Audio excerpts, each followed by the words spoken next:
Good afternoon, good afternoon, good afternoon, everyone. Welcome to another episode of Spilling Tea. I'm your host, Tiffany Daniels. We are going back to that horrible world known as the JRC. But before we do the usual disclaimers, if you are unfamiliar with the Stop the Shocks campaign or the campaign against the troubled teen industry, you're going to find all the pertinent links right there in the description box. Please, in particular, take note of the article written by NeuroClastic, a small non for profit started by autistics for autistics. In it, they interview over 900 ABA professionals in regards to the JRC's so called behavior modification program. The Judge Rotenberg Center doesn't want you to read that article so much. They threatened NeuroClastic with a defamation lawsuit if they did not remove it from the website. NeuroClastic refused, so you know the drill. Please read the article, share it on all your social media. Also included in there is NeuroClastic's public statement regards to the defamation lawsuit threat, as well as a link to the GoFundMe. We are crowdfunding just in case the JRC ever actually does see through with their threat. Trigger warning 1 when we discuss places like the Judge Rotenberg Educational Center or Agape Boarding School for Boys. You're going to hear vivid descriptions of and catch clips of surveillance footage of people with mental health issues and disabled people being tortured and abused. If you got young children present, please use your headphones. Trigger warning 2, this channel is marked not for kids for a reason. We use profanity on occasion and speak on dark subjects. If your child is 16 and younger and they are watching this, very obviously parental supervision is very much advised. All right, so folks, where we left off last time to the response. Although the ESDs may interrupt behaviors occurring at the time of the shock, FDA has not seen adequate evidence demonstrating that the ESD shocks produce a conditioned response. This is what we're talking about, folks. Any temporary act of violence is going to jolt you out of whatever behavior you're doing at the time. But the effects are not long lasting, right? You cannot use fear forever in order to stop something. At some point, you got to get the root of the issue. Okay, that's something the JRC never seems to understand. You can't punish someone into acting a certain way. To even have that be an idea is batshit insanity. But let's continue, shall we?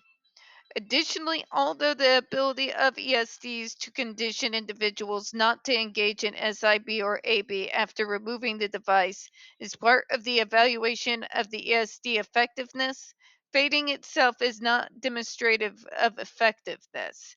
Thank you!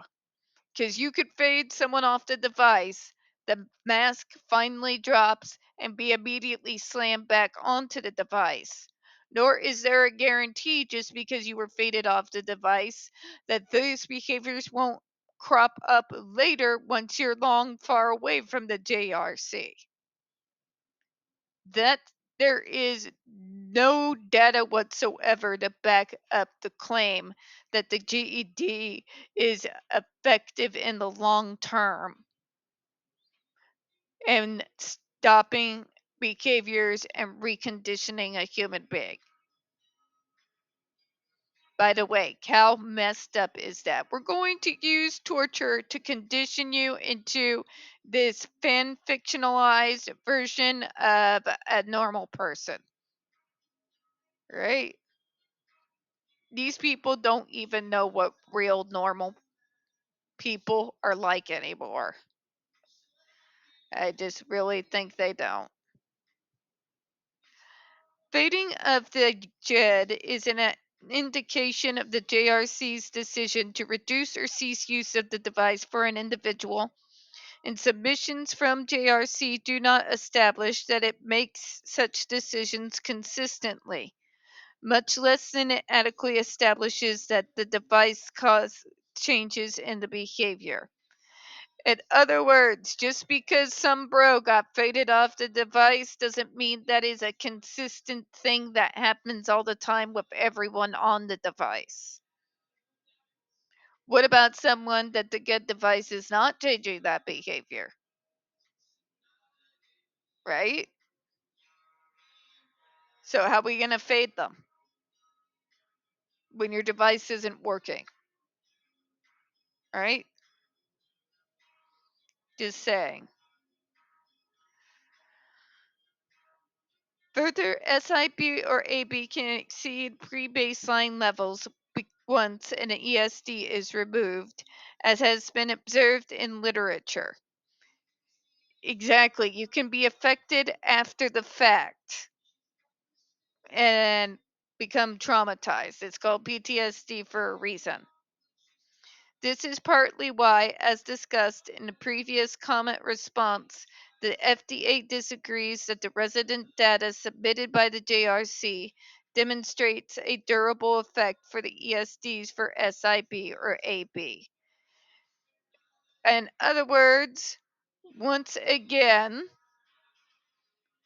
what they are stating here is that there is no proof that by using the punishment model that you can have long over time results of where they don't have to be on the device and have no behaviors anymore. That cannot be proven. In fact, I know for a fact it's just the exact opposite from the survivors who I have talked to personally. Okay? Again, the ends does not justify the means. That data paper is so bad that literally not worth the poor trees that had to suffer and be cut down for it to be printed on paper for it.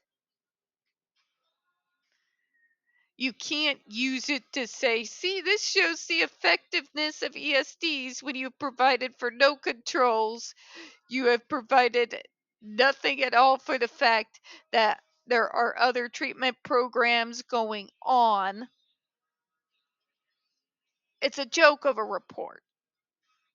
And it's beyond insane that these people continue to insist upon it. And that the FDA has to again and again and again shred it into pieces. Right? You can't use that data because it's cooked data. Okay? It was not produced by an objective party. It was produced by an extremely biased party that has it within their best interests for the data to fall in their favor. Which leads to, at very least in pie in the sky world, be unconscious, but still, okay? It doesn't get more to the point than that. The study does not prove what they say it does. It was poorly put together and nauseating to read. So, it's not going to provide any meaningful data in regards to whether or not you see where we're going, right? We're going to go ahead and close out on that, folks. We don't get very many views on this channel.